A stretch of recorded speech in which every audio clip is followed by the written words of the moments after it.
back. The Beach Rock. Beats Rock. All right. Little college. Little college. All right. I gotta say, I like the playoffs. I think they can make some improvements. They need 16 teams so that there's no bye weeks. No bye for anybody. But man, it's awesome. Yeah. It's pretty much everything we ever wanted. You know, they're going to decide on the field, and it's going to be good. Yeah. And some of the teams that you wouldn't have thought would have made it, they're right in there. Yeah. So Notre Dame over Penn State, 27-24. That was a very tough, close game. Penn State, 0 completed passes to their wide receivers. Yeah. 0. Right. And then the interceptions. So I would just say that I think that the Notre Dame quarterback, Riley Leonard, that was the difference. Yeah. It's the quarterback play in that game. Because Penn State's quarterback, he made I don't know, uncharacteristic mistakes. It made trying too hard. But like I think Notre Dame put him in a position where it's like, look, you're gonna have to do everything perfect, and couldn't do it. Yeah, and that kid it's Allard, right? He's a junior, so he's got a year to fix it, make up for it. I mean, you gotta figure they made it to the Final Four. That's what's shocking to me about it, and amazing. I think that's a little bit when Saban is saying we need 4 conferences with 10 teams. Yeah, this is why. Yeah, I feel like that situation in that game, seeing that to me is an example of college is so freaking watered down because of how it's being done at this point. Yeah, that you get a team in the Final Four that can't complete a pass to their wide receivers. Yeah. So anyway, yeah, hats off to Notre Dame. Good job. You guys are in the finals and everything. And Penn State, looks like you guys are kind of one spot away. You're one spot away from being really good, man. And that's the thing with the classic bowl system. It doesn't tell you anything. Right. You know, you go play a bowl against, look at the Buffs. They just got totally dominated by BYU. That's the closest you would get because they're in the same conference. But, you know, most bowl games, the teams don't play each other. There's nothing, you don't know if everybody played. Right. But in the playoffs, everybody's playing because they're trying to get to the next week. Yeah. So you can actually measure your progress, your success, where you couldn't do it in the past. Right. So now Penn State can go back, in the off season and be like, this is what we have to fix. Clearly, we got to get more help. We got to get more of this, whatever it is. Like the playoffs matter, and they'll actually help them for next year. Yeah. It also would help with recruiting too, because you would get to see a team in action in the playoffs and be like, wow, that team can use someone like me. I'm a tight end or I'm an offensive lineman or whatever it is. It's way more I don't know, comprehensive to have the playoffs the way they are. And let's face it, some of that is that it's hard to compare some of the teams from different conferences. SEC only playing 8 conference games. Sure. So there's some stuff there, but and sometimes you get into a bowl game and one team's just not trying.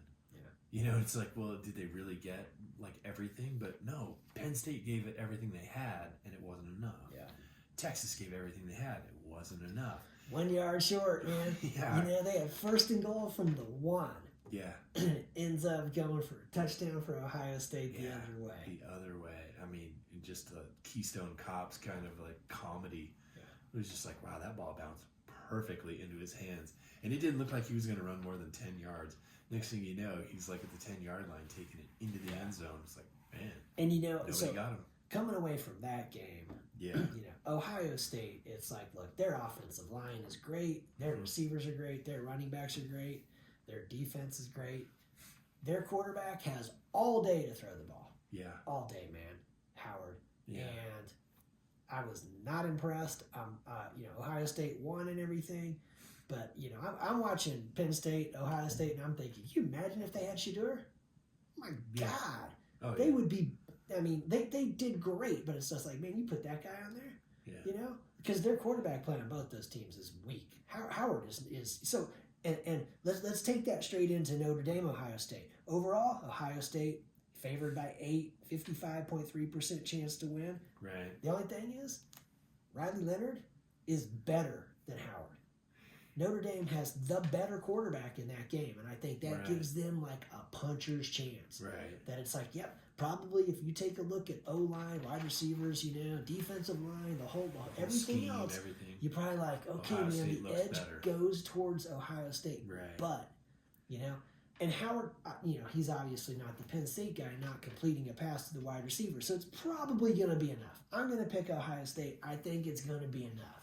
Yeah. But when watching the game against Texas, what I saw Howard doing was he had all day. That offensive line is good, man. And he's forcing the ball in double and triple coverage over and over. Yeah. And I just thought, that's the thing. That's the thing I man, couldn't quite get my head around. It's like, you're throwing into double and triple coverage. That means that there's two guys on your team that are wide open somewhere. Yeah, and why aren't you looking around? It's one thing when you're under so much duress that it's just like, that guy's wide open over there, but he's running for his life to the right. There's no way he can get it over to him. Like, you understand that, but this is not the situation with him. It's sort of like Texas has a good secondary, linebackers in coverage, safeties.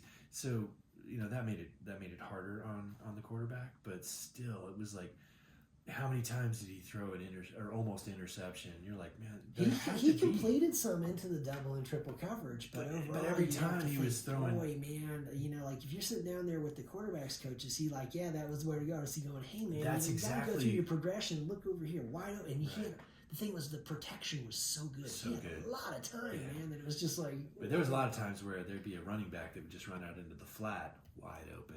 He's going to get 5 yards, 10 yards. He could go a long way if he gets lucky. That screen to Henderson that went the distance. Oh my God, that was awesome. And that was a very nice play by Howard. There was pressure coming. He made a nice little pass over it and got it in there. And then Henderson did. Yeah, I don't know if it's on the quarterback or some of the coaching staff. I mean, they're looking from above. They're looking at films.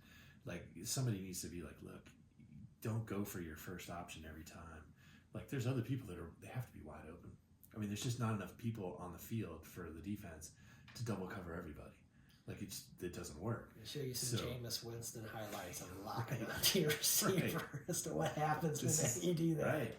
And you take it to the next level, everyone's faster, everyone's meaner, everyone's better. You just cannot do that. So you definitely need to go through and find your guys. Yeah. And maybe he'll do that. Maybe it'll be better against Notre Dame. Maybe it won't.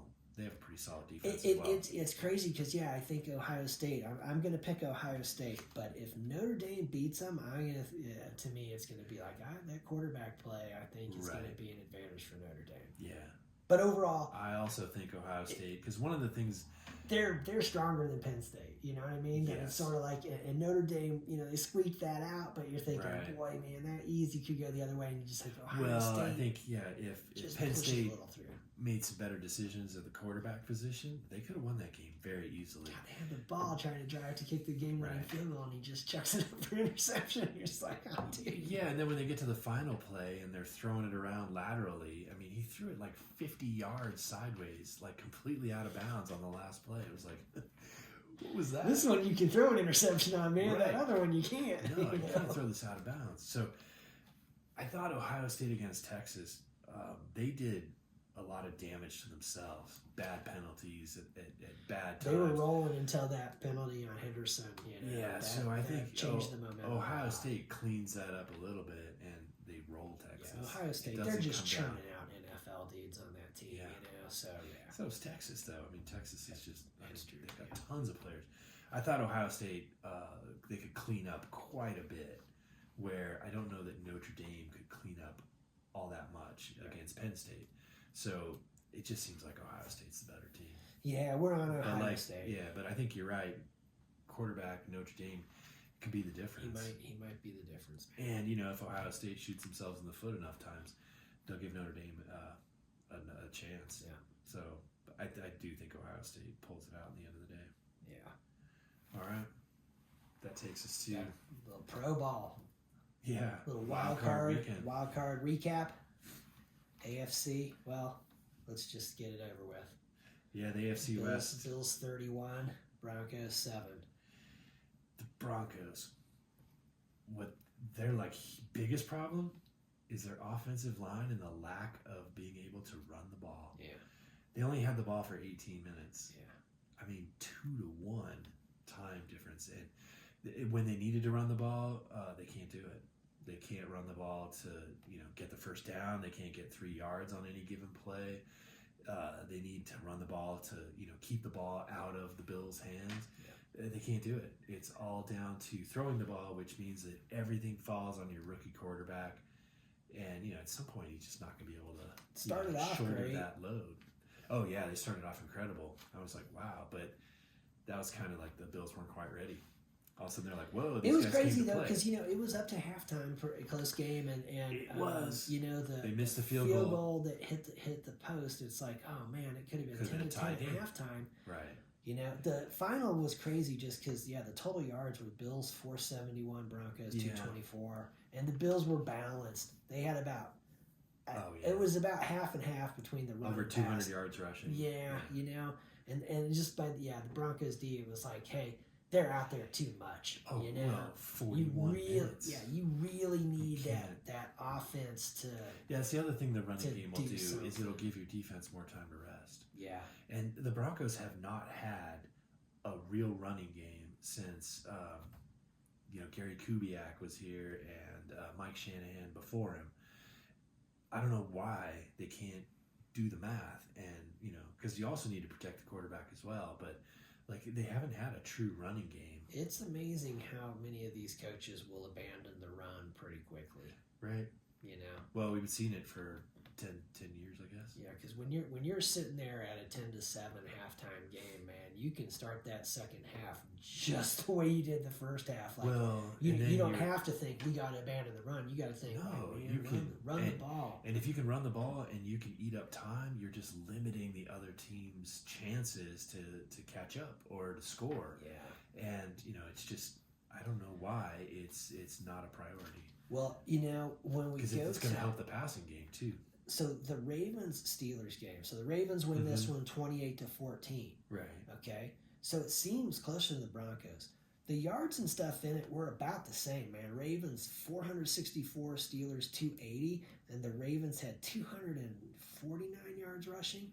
So, but the difference was just the Steelers being able to move the ball a little bit, so that instead of being 42-14. It's 28-14, and it looks like, but if you watch the game, you're like, this game was never in question. The Steelers were really never threatening the Ravens. Whereas the Broncos, like we said, 10-7 at halftime, man, and that field goal attempt hit the post, man. Yeah. That wasn't like, oh, man, they attempted a 65-yarder in the cold weather and stuff. There was no way that was going to go in. It was like, oh, man, that ball was like, so close and everything. So it easily could have been 10-10. They were right there. So that comparison right there was very similar to the Ravens game earlier in the season, where Denver was very close at halftime and then just got annihilated in the second half. Yeah. And it was that whole track meet sort of a thing where we just couldn't keep up in the second half. And the defense got tired, and then the Ravens just ran all over them. The Bills kind of did the same thing. They did it in a little slower motion. They weren't trying to make any statements. They kind of they very nicely beat the crap out of the Broncos in the second half. But the two games were really similar.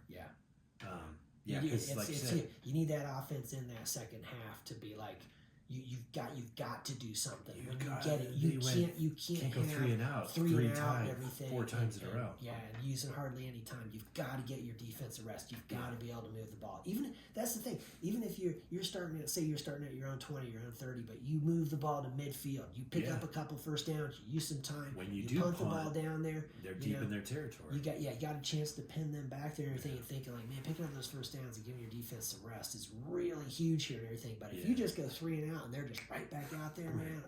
Or the worst is when it's like you just freaking turn the ball over, man. And it's just they didn't turn the ball over. There you go. I don't think there were any turnovers in that game. But yeah, the 3 and outs. The defense was just absolutely worked by the time the game was over. And so then Texans over the Chargers 32-12 again. That was the game that I got wrong. Yeah, Texans picked the Chargers, and the Texans just controlled that entire game, start to finish. Check this out: 168 yards rushing for the Texans, 50 for the Chargers, 229 to 261. So all these games, you see one team over 400 yards offense, the other team in the 200s. And I think the Texans could have played better. They had a lot of penalties. Chargers were up 6-0 in that one, Yeah, too. and the Texans kind of hurt themselves, but they just rolled them. Yeah. It was that was impressive. That was the one game I didn't see coming. I thought the Chargers would go in and just choke them out. I was surprised with that too. When it was 6-0, it was kind of looking like, hey, here we maybe, go. Maybe the Chargers are going to come through there, and then it turned and stayed turned.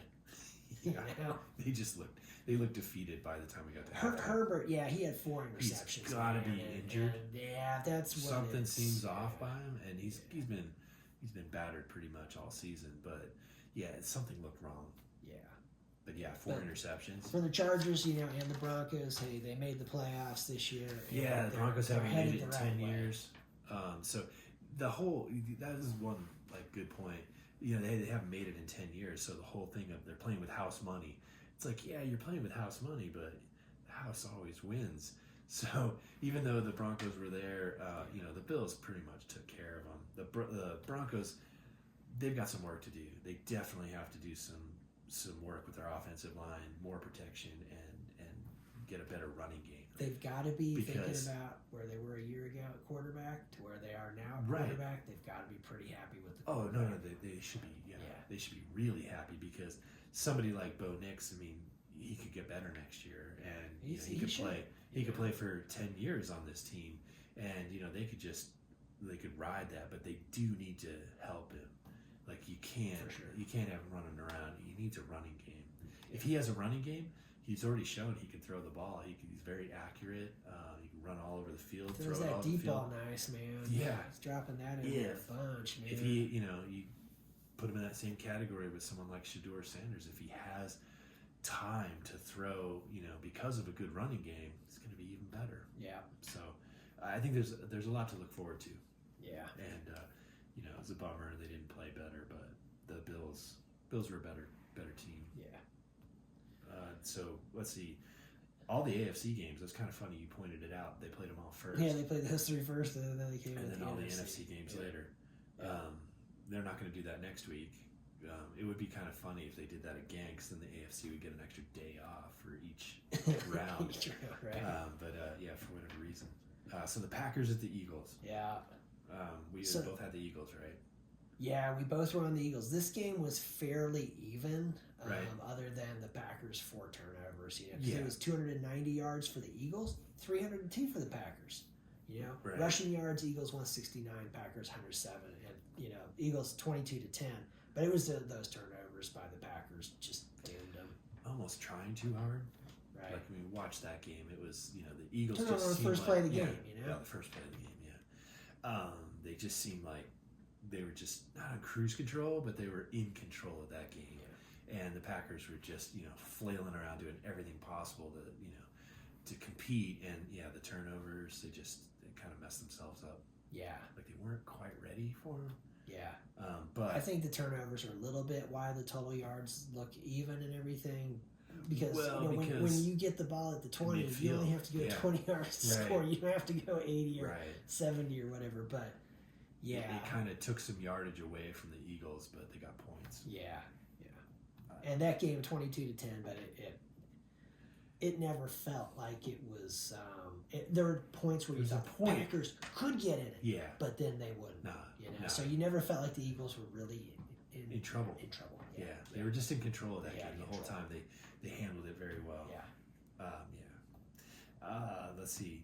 The Commanders and the Bucks. Wow, man. That was a good game. That was a good game. Oh, my God. Daniels is, he's a rookie as well. You're probably talking rookie of the year. Yeah, he's good, man. He's so good. He's so fast. He'll run out on scrambles, and he doesn't look like he's going that fast. But really fast people are chasing him, and they just can't quite get a hand on him. First down, gets out of bounds. Yeah, and he doesn't. He did get blasted on one of them. He did. He did, yeah. He got up like nothing happened. I was like, wow, man. Because he got tossed. Smashed. He had the cut on his eye. Or not his eye, but his cheek. Oh, that's right. Yep. But he jumped back up like it was nothing. Yeah. Smiling and laughing. But I was like, don't get hit too many times like that. He does get down. He does seem to run through a lot of traffic and protect himself. Yeah. He throws a nice pass, and led the team down for the final final drive. Yeah. One score. It's gonna be fun to watch him against the Lions. Yeah. That's. He'll be fun to watch for a few years because he's gonna get better. Yeah.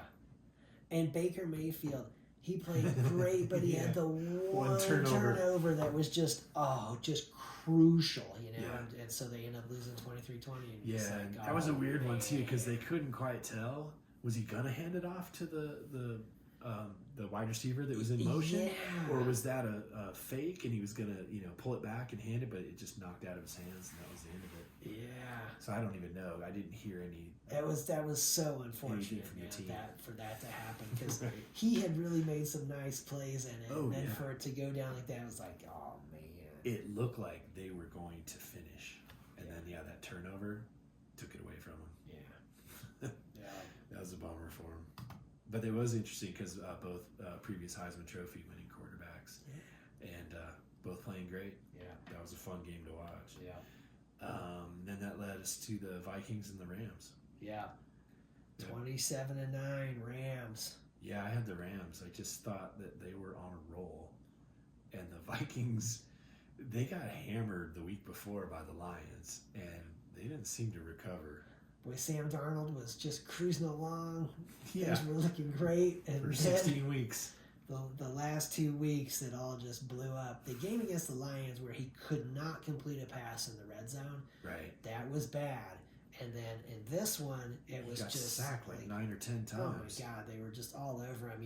The O-line didn't help out, and then there was. He doesn't seem he's not effective in the pocket. Yeah, it seems like they need to move the pocket. Like I don't want to see him scramble or bootlegs or anything, but they need to roll the pocket a little bit to help him out.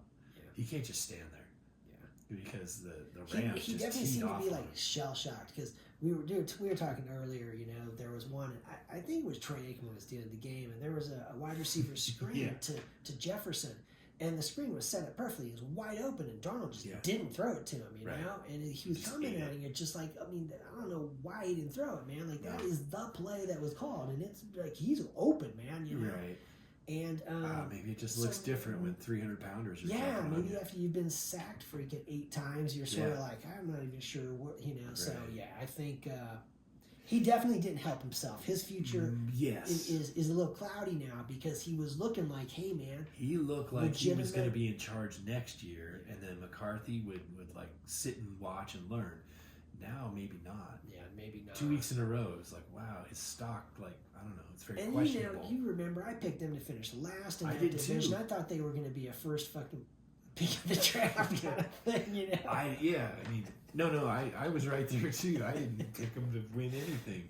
I thought they were going to compete with the Bears. We kept saying like the wheels are going to come off this bus at some point. I kept thinking like the whole way like no, the Vikings are overrated, man. There's no way they're this good. And then I just kept on winning and finally saying like I'm wrong, man. They are this good. They're winning these games. And in the last week they were in the position to be the number 1 team in the NFC. If they had beaten the Lions they would have been the number 1 seed. But what's funny is now I'm looking at them and what's gone on the last 2 weeks, and I think, man, you guys start next season with Sam Darnold, and what I thought you guys were going to be might actually be what you are. And all of a sudden, what happens when you get off to like a 1-4 start, and he's playing like this? It's going to be like, oh my God, because the rest of that team, we'll put the kid in. Yeah. So I don't know. It is funny because it looked like they were set for the next year or two. And then they could slowly bring along that rookie quarterback. And now maybe not. Yeah. We'll see. Yeah. But maybe there's something else going on. I don't know. Maybe he's got a concussion. But he didn't look right. No, he just, And like you said, some of those passes, like the sign play, it wasn't like a third check down. The screen play was set up and he just ate the ball and took the sack. And it's like, why? Yeah. I don't know. That's a weird one.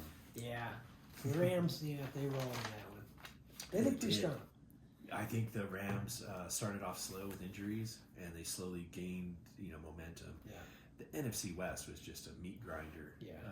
No bad teams. 9-7 coming out of that, and they won the division. So maybe 10-7. 10-7, yeah.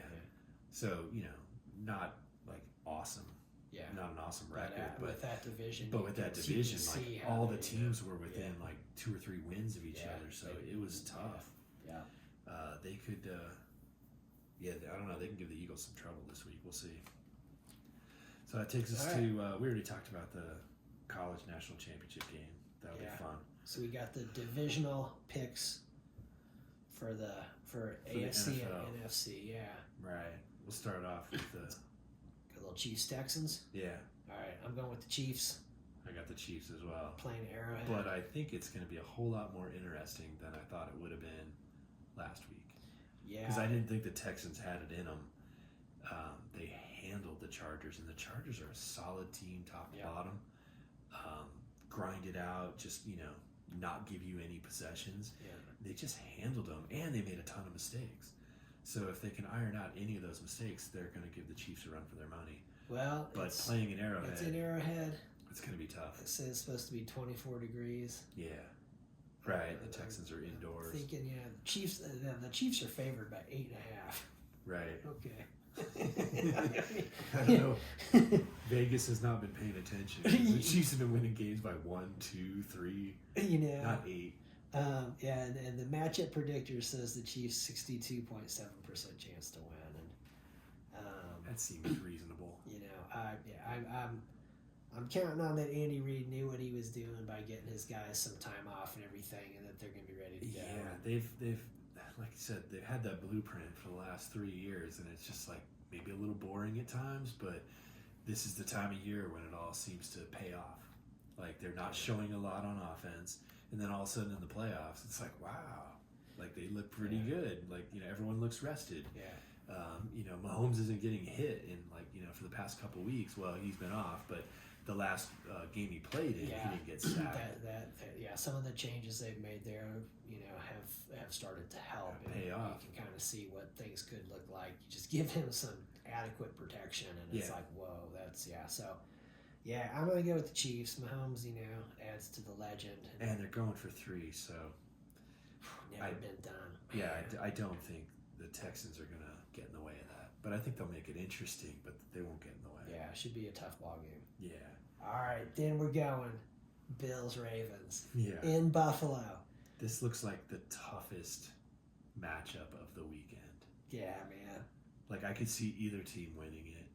And they played earlier in the year. The Ravens just demolished them. Yeah. I don't think that's going to happen this time. Yeah, I don't think that's going to happen this time either. But, I don't know. The Ravens aren't they favored by a point? The Ravens are favored by a point. On the road?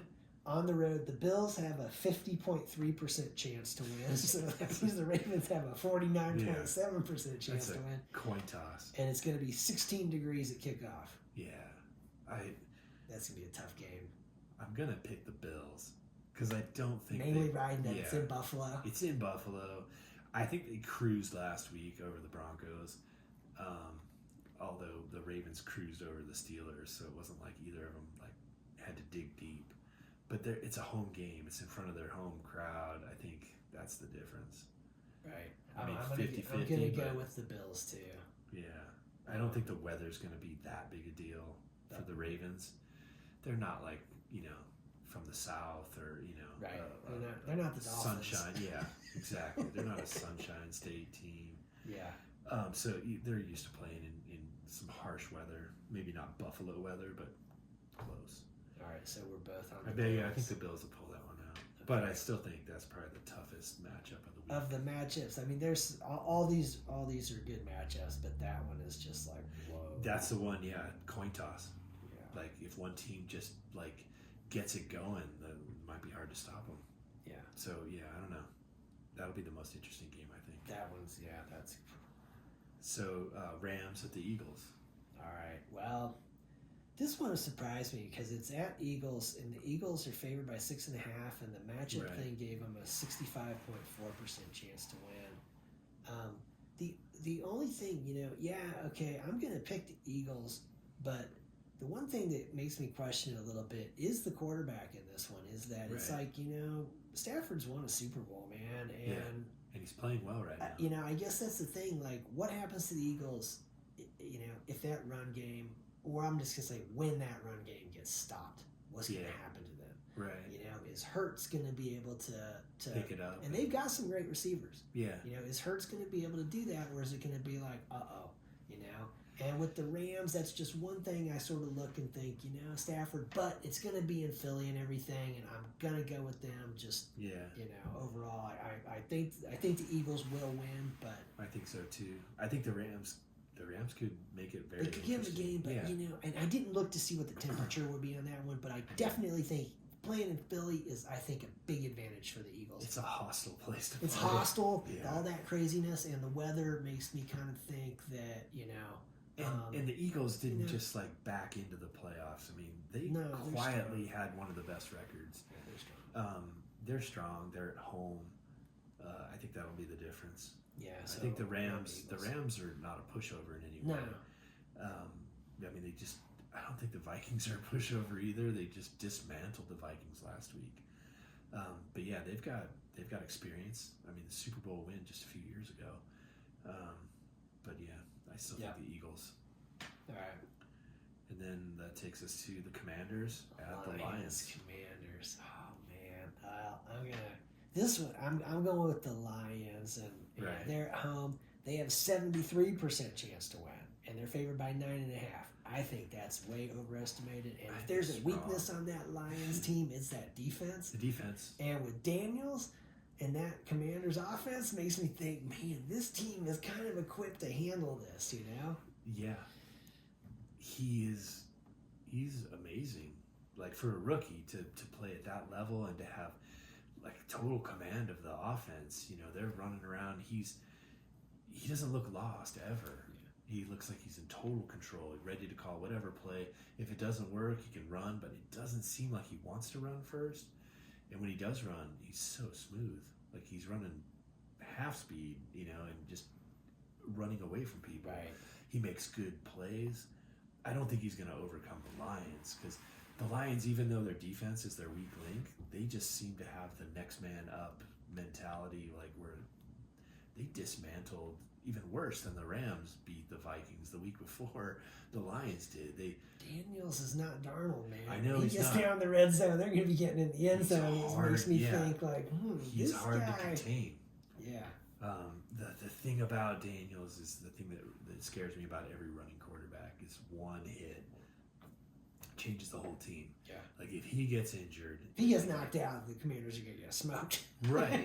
Yeah. Even if he gets tweaked, and he can't, he's not as mobile, if an ankle or a knee or something, like he is everything for that offense. Yeah, and their defense is pretty good. But I think it's going to be an exciting game. I think the Lions, they've got everything set up for themselves. The best team in the NFC. They've been playing good all year long. I like the Commanders because they're kind of that wild card. He gives them an actual chance to win the game. They have a chance. That's the thing. I start looking at that game and I think, would I rather have Jared Goff or would I rather have Jalen Daniels? Oh, if you could put switch quarterbacks. I'd rather have Daniels. Yeah. Man. It's Goff is still pretty Goff's good. Been to the Super Bowl, man. Yeah. He's been leading this high-flying Lions offense, and it's just like, man, Daniels is looking real good. He does. He does not look like a rookie at all. That's that game should be awesome because I think so. Okay, so everybody, when the Lions were going to play the Vikings, it was like, oh man, this is going to be this high-scoring game and everything. And then it's like, why wasn't it? Because Sam Darnold, man. So it wasn't. They had the ball down there like 4 times in the red zone. He couldn't complete a pass, man. And so you're like, it could have been a high-scoring game. And with the Commanders, it makes me think, I don't think they're going to be stalling out when they get down there. I think they're going to be scoring in the Lions' D. It's so it makes me think this could be fun. And the Lions' offense, man, they can run it, they can throw it, they got a lot, So on offense, they're the complete package. The one thing about the Commanders is they go for it on 4th down all the time. So do the Lions. Yeah. So it could be just like it's a shootout of it seems like the league is just switching to where it's like if it's 4th and 3 or less, you're going for it almost everywhere on the field. Well, I would say not right deep around in your own midfield, territory, but you start getting to midfield, you're going for it. Yeah, until it's like just guaranteed, chip shot field goal. Like if you're, like a 55-yard field goal, it's like go for it. Yeah, man. There's 3 seconds left on the clock. You got 4th down and 2, but it's going to be a 25-yard field goal to win the game. You're kicking that field goal. You're not going for it. No. But yeah, you're right. You get into that no man's land kind of really long field goals, and it's like, well, we're just going to go for it. Yeah. Because I think I think the Commanders, they have like their 4th or 5th kicker for the season, so they're going forward on 4th down all the time. We're not super confident in this. Right. So. Even though like he won it, like, but it went off the uprights to win that game. Oh, that's right. Yeah. That was the doink it in there to win. To win. Yeah, that was that one. So yeah, they, but they're exciting. I think both teams are exciting. There's not a bad, like, if you only had to watch one game, like, they're all good. You're not going to get stuck with a bad one. Yeah. Not on paper, anyway. But, yeah, I think all 4 games. Yeah. It should be fun to watch. But, definitely. Yeah, pretty much I've got the home team in everyone. Yeah. But you could see a scenario where the visitors could pull it out. Yeah, these look like some good games for sure. Boy, that Ravens-Bills matchup, that is just bananas. Oh, yeah. I mean, if they played that game 10 times, I think that one's 5-5. Like, it's just, they're so evenly matched, and they played each other already this season. I don't know if any of these other teams have played each other. Probably should have looked that up. Yeah, I'm not sure. Yeah. The Chiefs did play the Texans did this they? year. Yeah. Okay. But yeah, Lions, Commanders, Eagles, Rams, I'm not sure. Don't know. No. I remember the Lions, one of their losses was to the Bucks. Right. That was early, like 2nd or 3rd week. Yeah, I can't remember. I'm not sure if that was in Tampa or if it was in Detroit. No, it was in Detroit. It was in Detroit? Yeah, because it was a weird one. It was like, what? It was like 1917 or 1915. It was kind of a close game. It wasn't a super high. Yeah, it was like, I think, a 3-point loss. I'm not sure. Yeah, it was a close game, though. Yeah. Like, they didn't get handled anyway. I don't think anybody's smashing the Lions. The Lions offense good enough to keep it in there. And, yeah, the Lions were pretty much healthy when that happened. Yeah, they had everybody. Yeah. I don't know. I still think they're the favorite. Yeah. So we got those on Sunday, or Saturday and Sunday, and then on Monday night we got the National Championship. Take your mind off the other nonsense. Yeah, keep you busy Monday. There's nothing else happening. Nothing beats rock. Nothing beats rock.